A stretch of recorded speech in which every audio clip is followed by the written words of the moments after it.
Hello मेरे प्यारे बच्चों, कैसे आप लोग? पढ़ाई लिखाई कैसी चल रही है? हम लोग चैप्टर पढ़ रहे हैं हाइट एंड डिस्टेंस। काफ़ी सवाल उसके हम लोग कर चुके हैं, कम से कम 10 से 12 सवाल कर चुके हैं, जिसमें से 3 सवाल ऐसे कर चुके हैं पिछली वीडियो में जो कि मोस्ट इम्पॉर्टेंट हैं। आज भी हम लोग हाइट एंड डिस्टेंस के कुछ इंपॉर्टेंट सवाल की चर्चा करते हैं। तो चलिए बिना देरी किए हुए हम लोग सवाल की चर्चा करते हैं, सवाल स्टार्ट करते हैं।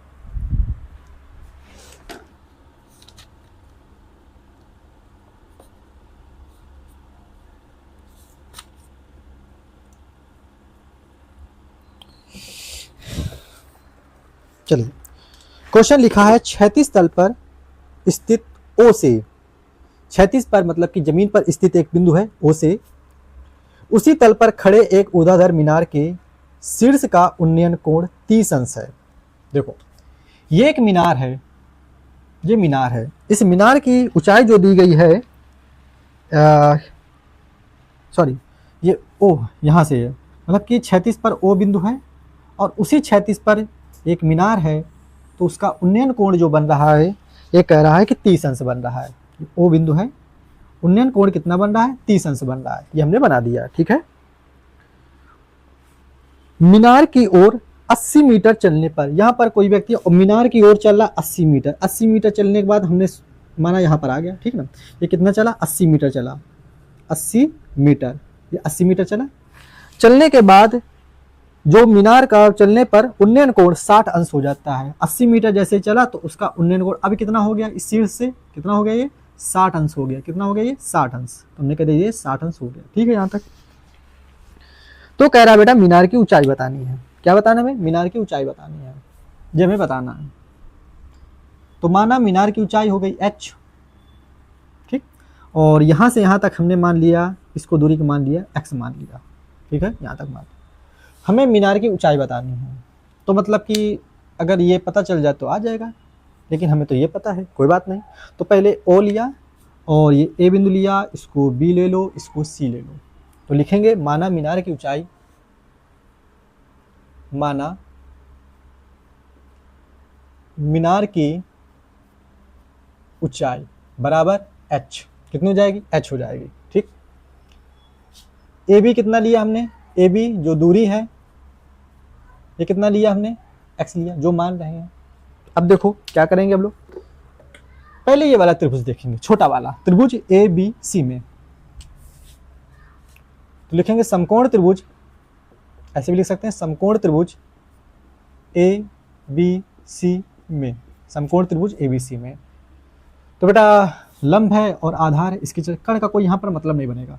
लंब है और आधार, तो क्या हो जाएगा? 10 हो जाएगा। तो लगाएंगे हम लोग 10 60 डिग्री इक्वल टू क्या हो जाएगा? h अपॉन x हो जाएगा। कितना हो जाएगा? h अपॉन x हो जाएगा। कितना हो गया अपने पास? 10 60 का मान कितना होता है? √3 equal to h upon x हो गया, ठीक है। तो बेटा x √3 बराबर h, ये आ गया, रिलेशन आ गया। x और h में क्या आ गया? अपना रिलेशन आ गया। इसका यूज आएगा, अभी हम लोग देखेंगे यूज आएगा, उसका कहाँ यूज आएगा अभी खुद देखोगे। अब त्रिभुज बड़ा वाला लेंगे, बड़ा वाला कौन सा है? O B C. आ जाओ, लिखेंगे समकोण त्रिभुज, समकोण त्रिभुज ओ बी सी में, ओ बी सी में, समकोण त्रिभुज ओ बी सी में। इसमें देखो अब हमको ये वाला त्रिभुज लेना है, तो बेटा लंब तो ये हो गया h और आधार इसका लेंगे 80 प्लस x। आधार पूरा ये लिया जाएगा ना, क्योंकि ये वाला त्रिभुज ले रहे हैं ना बड़ा वाला, तो आधार जो लिया जाएगा 80 प्लस x लिया जाएगा। तो इसमें लगाएंगे हम 10 30 डिग्री इक्वल टू कितना हो जाएगा? लंब h है, लंब कितना बेटा? h है, h है, लंब कितना है? h है, और आधार कितना है? 80 प्लस x है। 10 30 का मान 1 upon √3 equal to h upon 80 plus x, ये अपने पास हो गया। अब क्या करेंगे भाई? क्रॉस मल्टीप्लाई करेंगे, और जैसे ही क्रॉस मल्टीप्लाई करेंगे तो क्या हो जाएगा? क्रॉस मल्टीप्लाई करेंगे तो बेटा हो जाएगा 80 प्लस x बराबर h प्लस √3, ये अपने पास हो गया। आगे इधर देखो कितना हो गया। अब एक काम करो, h की जगह क्या रख दें हम लोग? x √3, ठीक है ना। इसको मान लो समीकरण 2 मान लो, और इसको समीकरण 1 मान लो। समीकरण 2 में h का मान रखने पर तो लिख सकते हैं यहाँ पर भी h का मान रखने पर, यहाँ पर क्या लिखेंगे h का मान रखने पर, और जैसे h का मान रखेंगे तो देखो क्या लिखा 80 प्लस एक्स इक्वल टू, यहाँ रखो x plus root three, x sorry कितना लिखा x रूट थ्री प्लस में क्या लिखा ये रूट थ्री लिखा है, इतना अपने पास हो गया। ठीक है यहाँ तक। अब एक काम ये करेंगे, यहाँ तक अपने पास हो गया, कोई यहाँ तक दिक्कत तो फिलहाल नहीं होनी चाहिए, यहाँ तक फिलहाल दिक्कत तो नहीं होनी चाहिए।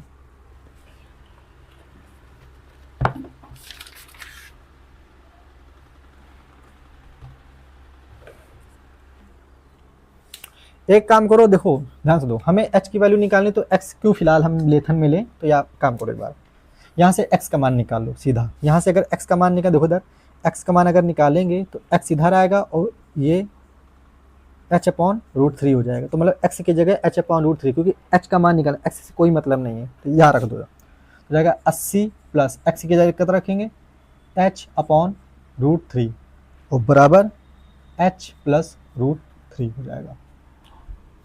तो h को उधर ले जाएंगे और रूट थ्री को उधर ले आओ, तो 80 minus root three equal to h minus h upon root three, ये हमने कर दिया। ठीक है, अब ऊपर देखो ध्यान से, यहाँ पर कॉमन क्या आ रहा है, देखो 80 माइनस रूट थ्री बराबर h कॉमन लिया तो आ गया 1 माइनस 1 अपॉन रूट थ्री अपने पास आ गया। इतना आ गया अपने पास कि नहीं, यहाँ तक किसी को दिक्कत तो नहीं होनी चाहिए फिलहाल। ठीक है, यहाँ तक किसी को दिक्कत नहीं होनी चाहिए।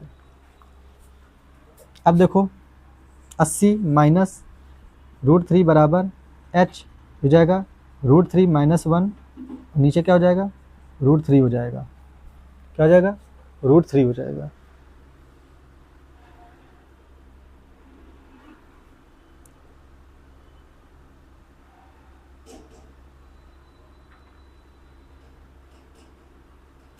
अरे यार ये तो गलत हो गया, एक मिनट तभी सोचे बन क्यों नहीं रहा है, रुकना एक मिनट रुकना, सॉरी ये यहाँ से कैलकुलेशन कर लो तो अपना, हमने मल्टीप्लाई की जगह ऐड करें, तभी सोच रहे बन क्यों नहीं रहा है, क्या दिक्कत हो रही है। चलो एक बार फिर से देखो ध्यान से, एकदम अच्छे से देखना। देखो अच्छा यहाँ तक समझ में आ गया कि नहीं आ गया, यहाँ तक आ गया। यहाँ x equal to h upon root three भी निकाल सकते हैं या x रूट थ्री बराबर h निकाल सकते हैं, कोई दिक्कत नहीं आता है। अब बेटा इसका क्रॉस मल्टीप्लाई करेंगे तो हो जाएगा 80 प्लस एक्स बराबर, यहाँ पर मल्टीप्लाई हमने ऐड कर दिया था तो हो जाएगा h रूट थ्री, ये आ जाएगा अपने पास। ठीक है ना, यहाँ तक कोई दिक्कत। अब देखो क्या करना है, फिर वही काम सेम, तो plus h upon root three, x की जगह वैल्यू रख दो, बराबर है h रूट थ्री अपने पास। ठीक है, इतना हो गया। अब एक काम करो, उसको उधर ले जाओ, h रूट थ्री को उधर ले जाएंगे तो माइनस में चला जाएगा, तो 80 बराबर हो जाएगा h रूट थ्री अपने पास लिखा माइनस का h अपॉन रूट थ्री हो गया। तो 80 बराबर क्या करेंगे, h बेटा कॉमन लेंगे तो आएगा root three minus 1 upon root three हो जाएगा। 80 बराबर h, तो यहाँ पर इसको सॉल्व करेंगे तो एलसीएम आ जाएगा रूट थ्री आ जाएगा, तो यहाँ पर आ जाएगा 3 माइनस 1, इतना हो जाएगा अपने पास। तो इतना हो जाएगा 80 इक्वल टू h और 2 अपॉन रूट थ्री हो जाएगा। इसको उधर लेंगे जाएँ तो 2 अपॉन रूट थ्री है, इधर आ जाएगा इक्वल क्या आ जाएगा, तो रूट थ्री बाई टू बन जाएगा। तो 80 into root three by two मतलब 80 into root three by two equal to क्या हो जाएगा बेटा, ये h हो जाएगा, कैंसिल कर देंगे तो हो जाएगा 40 root three equal to h, और हमें h ही तो निकालना था। अगर सपोज दैट ये दूरी निकालनी है तो h का मान यहाँ पर रख दो, h का मान यहाँ पर रख दो, आ जाएगा। अगर सपोज दैट, तो देखो जो मीनार की ऊंचाई आ गई 40 रूट थ्री मीटर आ गई, देखो इधर देखो ध्यान से, तो h बराबर, तो लिखा मीनार की ऊंचाई, मीनार है ना, ये क्या भाई क्या दिया गया है, मीनार है, तो भाई मीनार की ऊंचाई, तो मीनार की ऊंचाई h बराबर कितना हो जाएगा भाई, हो जाएगा 40 रूट थ्री मीटर, क्योंकि यहाँ पर रूट थ्री की वैल्यू नहीं दिया गया है, नहीं रखना है, तो यही हो जाएगा आंसर अपने यहाँ।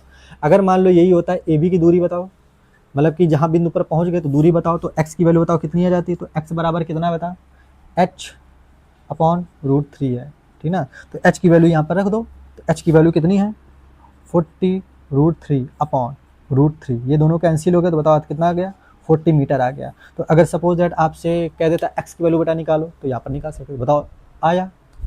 यहाँ तक किसी सवाल में दिक्कत हो गया, कंप्लीट सवाल। देख लो ध्यान से।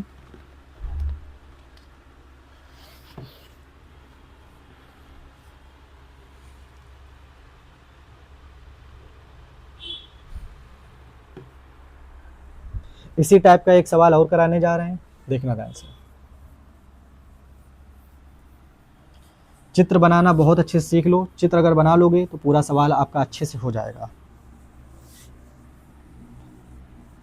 सवाल लगाते रहो और वीडियो को अपने दोस्तों को शेयर करते रहो, और जिसने सब्सक्राइब ना किया हो, अच्छा लग रहा हो पढ़ने में, तो बिल्कुल सब्सक्राइब कर ले, सब्सक्राइब जरूर करें, और दोस्तों को जरूर बोले सब्सक्राइब करने के लिए, ताकि ज़्यादा से ज़्यादा लोग हमसे जुड़े।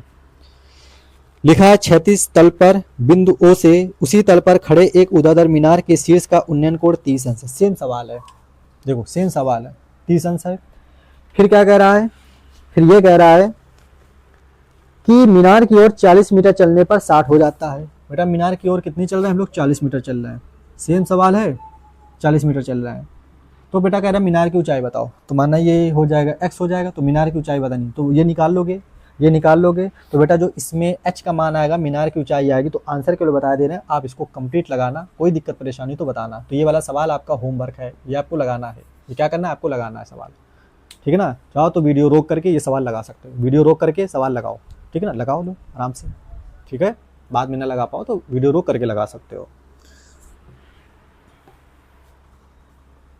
लग गया सवाल, आ गया सबका, आ गया होगा, ना है तो भाई कमेंट में बता देना। चलिए अब बात करते हैं भैया आगे, आगे क्या है।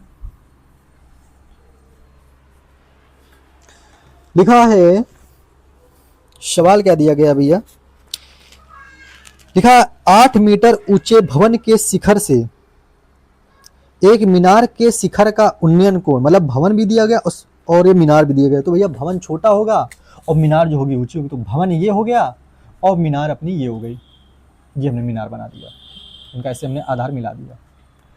लिखा है 8 मीटर ऊंचे भवन से, ये भवन है, तो 8 मीटर ये ऊंचा, ये अपने पास भवन है।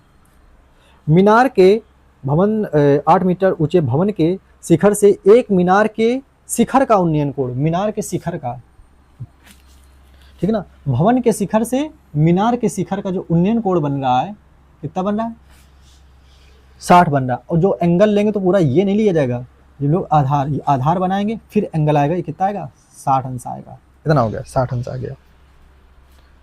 और उसके पाद का अवनमन कोण, मतलब वही मीनार के पाद, ये है मीनार के पाद का जो अवनमन कोण बन रहा है 30 अंश। बेटा ये 30 बन रहा है, अगर ये 30 बन रहा है तो बताओ ये कितना बनेगा, एकांतर कोण से भी 30 बन जाएगा।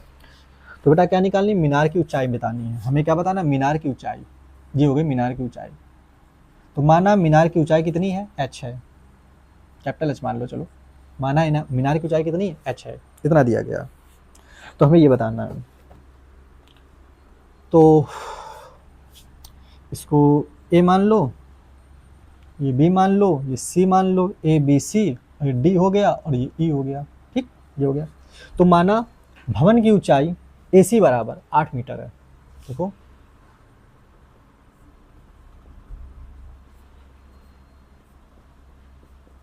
ऊंचाई AC बराबर 8 मीटर है, कितना हो गया। फिर मीनार की ऊंचाई, माना मीनार की ऊंचाई BE, देखो ये दिया है BE, कितना है, H माना हमने, कितना माना, H माना, कैपिटल H, कैपिटल H माना तो कैपिटल H लिख लिया हमने, कितना हो गया अपने पास। तो हमें निकालना क्या है, हमें इसकी ऊंचाई निकालनी है। तो देखो ध्यान से, ये तो आयत बन रहा है, ये 8 है, तो बेटा ये कितना हो जाएगा, 8 हो जाएगा। ये यहाँ से यहाँ तक कितना हो जाएगा, ये पूरा यहाँ से यहाँ तक 8 हो गया। अगर ये 8 है तो ये बताओ ये बचा हुआ कितना हो गया, हो गया h माइनस 8 हो गया। ये चीज़ आगे नहीं आई, कितना हो गया। अब कौन सा त्रिभुज लेंगे, ये वाला लेंगे, ये वाला त्रिभुज लेंगे, ठीक है, इसको लिया जाएगा। एक काम करो, पहले इसको ले लो, इससे हम आधार निकाल लेंगे। तो आधार इसको माना हमने x है, आधार कितना x है, ये आधार कितना माना, x माना, ठीक।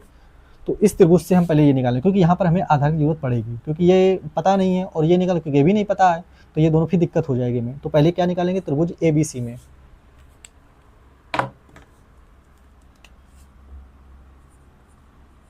समकोण त्रिभुज ए बी सी में, समकोण त्रिभुज कौन सा लेंगे, ए बी सी, ये वाला त्रिभुज लिया जाएगा। फिर वही देखो, लंब है, आधार है, 10 लगाएंगे, 10 30 अंश बराबर लंब कितना है 8 है, आधार कितना है x है, 10 30 का मान 1/√3 equal to 8/x, cross multiply करें तो x इक्वल टू कितना हो जाएगा 8√3, कितना आ गया अपने पास मीटर, x की वैल्यू आ गई। अब x की वैल्यू आ गई तो कौन सा त्रिभुज देखेंगे, ये वाला त्रिभुज, ये वाला देखा जाएगा, कौन सा, CDE त्रिभुज CDE में, ये वाला देखेंगे।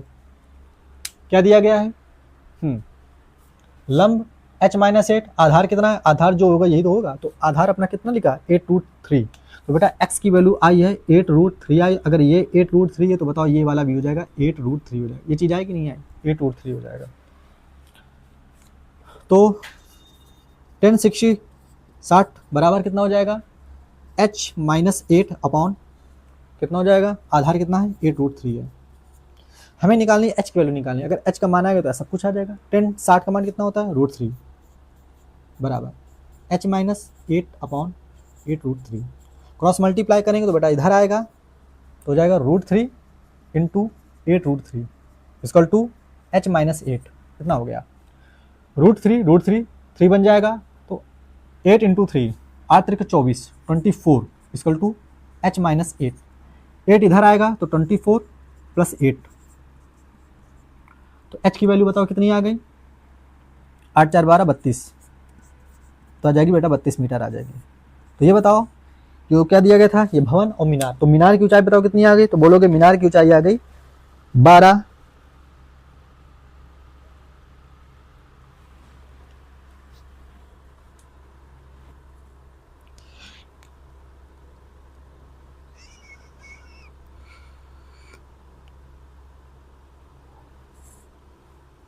सॉरी, ये अवनमन कोण जो है 45 है, हमने 30 मान लिया, कोई बात नहीं, सेम ऐसा लगेगा, कोई दिक्कत नहीं है। तो भाई जो यहाँ पर 45 दिया गया है ना, तो 45 की जगह 30 मान लेना, ठीक है ना, तो याद रखना। तो लिखा 8 मीटर ऊंचे भवन के शिखर से एक मीनार के शिखर का जो उन्नयन कोण है 60 अंश है, और उसके पाद का जो अवनमन कोण है जो 45 दिया गया उसको 30 मान लो, अवनमन पाद का जो अवनमन कोण है 30 अंश दिया गया, अगर इससे मान के देखो कितना आ गया, सेम ऐसे यही मेथड है, कोई दिक्कत नहीं, हमने ऐसे हो सकता भाई ये वैल्यू भी दे दे तो क्या कर लोगे, कोई बड़ी बात नहीं, वैल्यू दे सकता है, वैल्यू चेंज कर सकता है, सवाल मेथड वही रहता है, तो बस ये भी कोई दिक्कत नहीं, लगा लेना। तो एक बार वो वाला भी लगा लेना, ठीक है ना, एक बार वो वाला लगा लेना, 45 वाला देखो, एक बार ये 45 मान के लगाना, और 45 मान के लगाना, देखो आएगा कि नहीं आएगा, तो 45 मान के लगाओगे तो बेटा मीनार की जो ऊंचाई आएगी ये आ जाएगी 21.86 आ जाएगा, 86 मीटर आ जाएगा, और जो इसमें √3 है, इसमें √3 का मान रखा गया 1.732 रखा गया, थोड़ा सा ध्यान रखना, ठीक है ना, थोड़ा सा मिस्टेक हो गई हमसे, थोड़ा सा पढ़ लिया ऐसे, मतलब कि 45 की जगह पता नहीं कैसे 30 पढ़ लिया, तो वो हो गया। तो भाई इसके आधार पर सेम सवाल है, कोई दिक्कत नहीं, आ जाएगा।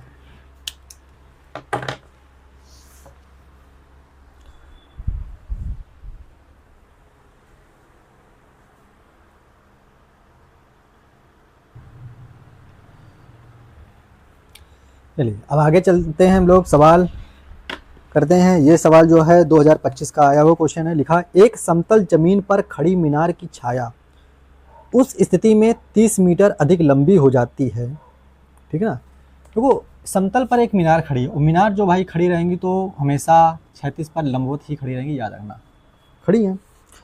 कह रहा है कि 30 मीटर अधिक हो जाती है, 30 मीटर क्या लिखा है, 30 मीटर अधिक हो जाती है, जबकि सूर्य का उन्नतांश जो है 60 से घटकर कितना हो जाता है 30 हो जाता है, मतलब कि ऐसे था तो 60 से घटकर, पहले 60 था, इतना ऐसे बना रहा भाई, एंगल 60 होगा, ऐसे बना रहा था, फिर 60 से घटकर कितना हो गया 30 हो गया, फिर ये एंगल ऐसे बनाने लगा, ये देखो यहाँ पर ऐसे बना रहे हैं, ये हो गया ऐसे 30 बन गया, देखो ऐसे बन गया। तो अब जैसे मान लो कि ये मीनार है, सूर्य यहाँ पर है, तो इसकी जो ये है तो छाया बनेगी, अब जो है 30 मीटर छाया अधिक लंबी हो गई, तो इसका मतलब अब जो छाया इतनी पूरी कंप्लीट बन रही है, तो इस छाया की लंबाई 30 मीटर अधिक होगी, तो यहाँ से लिखेंगे 30 मीटर, ये लंबाई अधिक हो गई। पहले कितना एंगल बन रहा था 60 बन रहा था, अब घटकर कितना हो गया एंगल 30 बन गया, एंगल तो घट गया लेकिन लंबाई क्या हो जाएगी, बढ़ जाएगी। अर्थात छाया के एक सिरे से मीनार के शिखर का उन्नयन कोण 60 अंश है, तो ये 60 अंश हो गया। और डी बी छाया की लंबाई है। अच्छा, डी बी जो छाया की लंबाई, ये पूरी छाया जो है कितनी है, डी बी, तो ये लोगो डी ले लो और इसको बेटा ले लो बी ले लो, जैसा दिया गया देखो ऐसा दिख रहा है। डी बी छाया की लंबाई है और जबकि उन्नतांश है, देखो अब कह रहा है कि ये उन्नयन कोण जो दिया गया 30 अंश है, जब 30 अंश होगा तो देखो लंबाई कितनी है, डी बी, ये लंबाई दिया गया है। तो मीनार की ऊंचाई बतानी है, क्या बताना है, मीनार की ऊंचाई हमें एच बताना है, एच ये बताना है, मीनार की ऊंचाई मान लो कैपिटल एच। सेम सवाल, इसको मान लेंगे एक्स। अब सुनते जाओ ध्यान से, जब छाया मतलब कि 60 अंश पर बन रहा था तो ये छाया बन रही थी एक्स से छाया बन रही थी, ठीक है, एक्स मीटर लंबी छाया कह सकते बन रही थी। और जब एंगल जब घट गया 30 हो गया तो छाया बढ़ जाएगी, छाया अपने क्या बढ़ जाएगी, कितनी बड़ी, 30 बड़ी। लेकिन टोटल छाया कितनी होगी, यहाँ से यहाँ तक बोलोगे 30 प्लस एक्स हो गई आधार पर। और माना मीनार की ऊंचाई कितनी, एक्स है, तो मीनार की ऊंचाई निकालनी तो लिखोगे माना मीनार की ऊंचाई या ऊंचाई लंबाई लिख सकते हो, ऊंचाई ये लिखा, डी लिखा, बी लिखा, इसको बेटा ए कर लो, ए बी इसको सी कर लो, ठीक ना। तो मीनार की ऊंचाई ए बी बराबर, अब देखो बिंदु दिया गया था डी बी इसलिए हमने लिख दिया, तो अपने अनुसार मान लेते हैं हम लोग। ए बी बराबर कितना है, एच मीटर हो गया, ठीक। फिर से देखो, अब ये वाला त्रिभुज पहले लेंगे, छोटा वाला लो, इसके आधार पर क्योंकि x और h में रिलेशन निकालेंगे, उसके आधार पर क्योंकि हम जब 30 वाला लेंगे तो आधार हमें 30 प्लस x लेना पड़ेगा, फिर x हमें निकालना पड़ेगा, तो क्यों ना पहले ही निकाल के रख देते हैं। तो देखो त्रिभुज कौन सा लेंगे, ए बी सी में, त्रिभुज ए बी सी में, समकोण त्रिभुज ए बी सी में 1060 बराबर लंबी कितना, h, आधार कितना है, x है, h अपॉन x हो गया, 60 का मान √3 equal to h upon x हो गया। तो बेटा h का मान निकाला, कोई भी निकाल सकते हो तुम, लिख सकते हो x √3 बराबर h। सेम सवाल पहले कराया हमने, आगे देखते जाओ। फिर कौन सा त्रिभुज लेंगे, डी बी ए, बड़ा वाला त्रिभुज ले लो। तो त्रिभुज डी बी ए में ये वाला हम त्रिभुज लेंगे, तो क्या लगाएंगे, 10-30 लगाएंगे, देखते जाओ ध्यान से, 10-30 30 डिग्री बराबर कितना हो जाएगा, लंबा कितना बोलोगे h है, और बेटा इसके आधार पर ये पूरा बन रहा है ना, तो आधार तो पूरा ये हो जाएगा ना, तो 30 प्लस x आधार बन जाएगा। तो लंबी कितना है, h है, आधार कितना है, 30 प्लस x हो गया। 10-30 का मान 1/√3 equal to h 30 plus x, cross multiply करेंगे तो 30 प्लस x h √3 हो गया। यहाँ तक हो गया, आ गया, आगे देखो। अच्छा अब क्या करेंगे भाई, h का मान रख दो, एक काम करो, h का मान रखने पर लिखोगे, h का मान समीकरण अगर 2 में, समीकरण 1 कर दो, h का मान समीकरण 1 में रखने पर तो जाएगा 30 प्लस x बराबर, यहाँ पर रखो h का मान कितना है, x √3 और साथ में √3 तो है ही, साथ में मल्टीप्लाई √3 हो जाएगा। 30 प्लस x ये कितना हो जाएगा, 3x, x को धर ले जाएंगे, 2x बचेगा, 2 के धर लाएंगे तो बेटा x की वैल्यू कितनी आ जाएगी, 15 मीटर आ गया। लेकिन हमें ये थोड़ा निकालना था, हमें आ गया। अब x का मान यहाँ पर रख दो, x का मान यहाँ पर रख दो, समीकरण 1 किसको मान लो, समीकरण 2 मान लो। क्या लिखोगे, x का मान समीकरण 1 में रखने पर, समीकरण 1 है क्या, h बराबर x √3, ठीक है ना, x का मान रख दो 15√3 मीटर। अगर √3 का मान रखना हो तो भाई √3 का मान रख सकते हो, कोई दिक्कत नहीं। तो इसमें दिया गया नहीं दिया गया, मान लो आ भी जाए तो कोई दिक्कत की बात नहीं है, अगर ऐसे भी लिख दिया कोई दिक्कत नहीं। तो √3 का मान पता है कितना होता है, 1.732। फिलहाल आंसर तो ये दिया गया है, वही हम देख रहे थे, आंसर तो अपना ये दिया गया है। लेकिन मान लो अगर √3 का मान दिया तो मल्टीप्लाई कर देना, कोई दिक्कत नहीं, जैसा भी आंसर दे दोगे तो कोई दिक्कत की बात नहीं, आराम से हो जाएगा। तो लिखेंगे मीनार की ऊंचाई, क्या लिखोगे, मीनार की ऊंचाई 15√3 मीटर है। क्या लिखो, मीनार की ऊंचाई 15√3 मीटर है। ये वाला भी सवाल हो गया।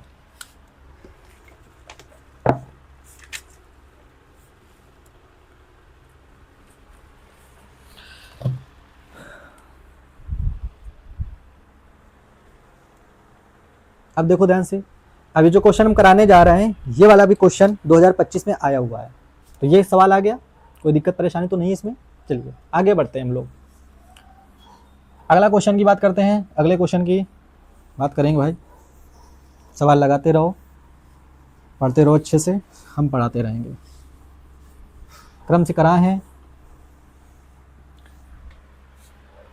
ये हाइट एंड डिस्टेंस का तीसरा वीडियो चल रहा है, अभी और वीडियो आएंगे।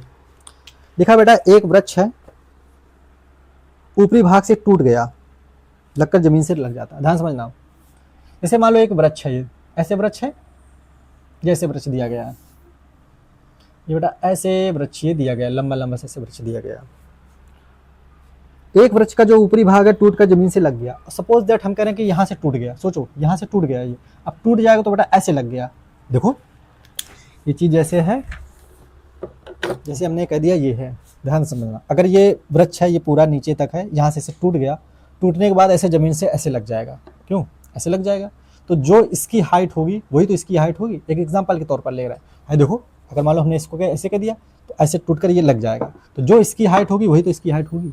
तो देखो ध्यान से, अब जब जमीन से लग गया, लगा तथा भूमि से 30 अंश का कोण बना रहा है, तो ये ऐसे लग गया, ये देखो ऐसे लग गया, तो जमीन से कितना बना रहा है? 30 अंश का कोण बना रहा है। यदि वृक्ष की जड़ से उस बिंदु जहां वृक्ष का शिखर भूमि पर छूता है, ये बेटा शिखर है, देखो ये जो चीज है ना, यही ऐसे ये था और ये टूट कर जमीन से लग गया, तो वही शिखर, तो ये शिखर हो गया, समझो इसका। यदि वृक्ष की जड़ से, ये जड़ है, वृक्ष की जड़ से उस बिंदु जहां वृक्ष का शिखर भूमि से छूता है 8 मीटर दूरी पर है, ये 8 मीटर है बेटा, ये 8 मीटर है, ये कह रहा है इसमें। तो वृक्ष की ऊंचाई बतानी है। क्या बताना? वृक्ष की ऊंचाई। ये बेटा पूरी हो गई वृक्ष की ऊंचाई। वृक्ष की ऊंचाई मान लो h, ठीक, वृक्ष की ऊंचाई कितनी मान लिया? h मान लिया। अब ये जो, अच्छा बताओ, ये जो x होगा, यही तो ये x होगा, बताओ, यही पेड़ का भाग ये ऐसे टूट के इसके लगा है, तो भाई इसकी भी लंबाई सेम होगी कि नहीं? ये जो दिया गया है ये वाला, तो ये कितना होगा? अगर इसकी भाई ये x है, अगर ये x है, सोचो ये x है, तो भाई ये वाला भी x हो जाए। ये बोल सकते हैं ये वाली अगर लंबाई x है तो ये वाली भी लंबाई x है। अगर ये x है तो शेष बचा हुआ भाग कितना जाएगा? h माइनस x हो जाएगा। ये चीज़ आएगी नहीं आएगी? क्योंकि टोटल लंबाई कितनी है इसकी, टोटल हाइट कितनी पेड़ की? h है, कैपिटल H है, तो जगह h माइनस x हो जाएगा। यहाँ तक कोई दिक्कत हो तो बताओ। तो लिखेंगे माना पेड़ की ऊंचाई बराबर h है। क्या लिखोगे? माना पेड़ की ऊंचाई बराबर h है। तो डायरेक्ट हम ले लेते हैं। अब देखो इसमें मैटर क्या हो रहा है, ध्यान समझना। ये तो बता रहा है ये आधार और कर्ण। बेटा आधार और कर्ण में किसका संबंध होता है? बोलोगे कॉस का होता है, तो लगाएंगे हम लोग कॉस 30। त्रिभुज ले लो भाई, नामकरण कर लेते हैं इसका, A B C A D, ठीक है ना। तो लिखेंगे माना पेड़ की ऊंचाई बी डी बराबर h है, ठीक है ना। उसके बाद हम लगा रहे हैं त्रिभुज कौन सा लेंगे? ए बी सी में, ए बी सी में, ये वाला त्रिभुज लेंगे हम लोग, जल त्रिभुज लेंगे। तो आधार और कर्ण क्या होता है? कॉस। देखेंगे कॉस 30 अंश बराबर, आधार कितना है? x है, सॉरी 8 है, 8 है, और कर्ण कितना है? x है। 30 सॉरी कॉस 30 का मान कितना होता है? बोलोगे √3/2 होता है, बराबर 8/x। तो बेटा x को उधर ले जाओगे तो हो जाएगा x बराबर हो जाएगा 8, और ये डिवाइड में है मल्टीपल में आ जाएगा, और ये मल्टीपल में है तो डिवाइड में चला जाएगा। तो x की वैल्यू कितनी आ जाएगी? 8 दूनी 16, 16√3 इतनी आ गई। अब इसको ऐसे लिखा रहने दो, जरूरत के हिसाब से फिर देखते हैं हम लोग, आगे बात करते हैं फिर। अब देखो फिर से देखो, अब क्या लगाएंगे? x की वैल्यू आगे निकल के, अब हम लोग ये वाला देखेंगे, फिर से यही देखेंगे। अब लगाएंगे लंब और आधार का लगाएंगे। अब हम लोग लंब और आधार का कॉन्सेप्ट लगाएंगे, क्योंकि हमें h निकालना है बेटा, और इससे तो कुछ लगाने, क्योंकि इससे त्रिभुज बन ही नहीं रहा ना, तो इससे कुछ नहीं कर सकते हम लोग। अब देखो ध्यान से, तो अब फिर वही त्रिभुज सेम लेंगे। अब यहाँ फिर लगाएंगे, देखो 10 30 अंश बराबर कितना हो जाएगा बेटा? लंब कितना है? h माइनस x है, आधार कितना है? 8 है, दिया गया है, ठीक। 10 30 का मान 1/√3 equal to h minus x/8। Cross multiply करेंगे तो बेटा 8 तो इधर चला जाएगा, और ये हो जाएगा h माइनस x, और ब्रैकेट के बाहर आ जाएगा √3, ठीक। क्योंकि √3 का मल्टीप्लाई है तो दोनों के साथ मल्टीप्लाई करें, तो भैया करने से पहले ब्रैकेट लगा देंगे हम। अब एक काम करो, x की वैल्यू उठा के रख दो। देखो ध्यान से, x की वैल्यू उठा के रख दिया जाए, 8 equal to √3, h minus x की वैल्यू कितनी है 16/√3, 16/√3 मल्टीप्लाई कर दें, रूट को अंदर पहुंचा दें √3 को, तो जाएगा h√3 माइनस इसका इसके साथ मल्टीप्लाई, इसका इसके साथ माइनस 16√3/√3, ये दोनों तो कैंसिल हो गए, √3 कैंसिल, 16 बचेगा, तो जाएगा 8 इक्वल टू h√3 माइनस 16, ये दोनों कैंसिल, 16 माइनस 16 इक्वल के इधर आ जाएगा, प्लस में हो जाएगा, 16 8 कितना हो गया 24,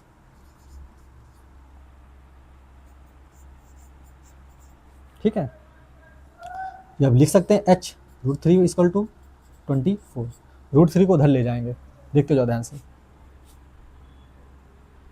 h इक्वल टू 24 √3, यहाँ तक आ गया, यहाँ तक कोई दिक्कत, बस कैलकुलेशन करना है, रूट की वैल्यू कभी भी नीचे नहीं रखते हैं, कॉन्जुगेट गुणा कर दो, √3 24 √3 3 मीटर, खत्म कर। तो बताओ पेड़ की ऊंचाई कितनी आ जाएगी, क्योंकि पेड़ की ऊंचाई हमने तो h ही मानी थी ना कैपिटल है, तो पेड़ की अतः पेड़ की ऊंचाई 8√3 मीटर है, कितनी है 8√3 मीटर है। हो गया सवाल वाला, आया कि नहीं आया, कंप्लीटली आ गया होगा उम्मीद करते हैं। बताओ इस टाइप के सवाल दिए गए हैं, क्या कठिन लग रहे हैं क्या सवाल इस टाइप के, बिल्कुल सिंपल सवाल हैं, तो बहुत ही ध्यान से इनको पढ़ना है, बहुत ही ध्यान से देखना है। तो आज कम से कम 5-6 हमने सवाल करा दिए हैं इनको, और जो होमवर्क में ध्यान देना, जो होमवर्क में हमने सवाल दिए ना उनको जरूर करना है, ठीक है। तो उम्मीद करते हैं बहुत अच्छे से आया होगा। अगर आपको वीडियो अच्छा लगा है, पसंद आया हो, लगा हो कि हाँ यूज़फुल सवाल है, समझ में आया हो, तो वीडियो को लाइक जरूर करना है, और कमेंट करके ये जरूर बताना है, कमेंट जरूर भाई किया करो तुम लोग कि वीडियो आखिर कैसा लगा, कमेंट करना जरूर है कि वीडियो कैसा लगा, आया समझो तो भाई दिल भेज दिया करो, कुछ अच्छा भेज दिया करो, ताकि हमको मोटिवेशन मिले, हमको पता चले कि किसने किसने वीडियो देखा है। और जिसने चैनल को सब्सक्राइब ना किया हो सब्सक्राइब कर ले, बिल्कुल कर ले, हमसे जुड़ जाए, ठीक है। और इंस्टाग्राम में फॉलो कर ले, इंस्टाग्राम आईडी तो आपको पता ही है, दीपांशु सर 1212 लिखना है, ठीक है। और टेलीग्राम में भी चैनल है स्टडी विद दीपांशु सर, उसको भी फॉलो करना है, ठीक है, उसको भी ज्वाइन कर लो, उसमें हम वीडियो भेजते रहते हैं। और वीडियो मतलब कि सब्सक्राइब करके बेल आइकन को ऑन कर लो, ताकि आपको टाइम टू टाइम नोटिफिकेशन मिलती रहे। तो हम लोग अब ऐसे शानदार अच्छे अच्छे सवाल और पढ़ेंगे, ये भी ख़त्म नहीं हुआ है, यह तीसरा वीडियो है, अभी और हम लोग पढ़ेंगे, तो बहुत ही ध्यान से पढ़ना, एक एक चीज़ करवाएंगे। अगर स्टार्टिंग की हमने तो बस लास्ट ज़रूर करेंगे। तो मिलते हैं हम लोग नेक्स्ट वीडियो में, तब तक के लिए जय हिंद जय भारत।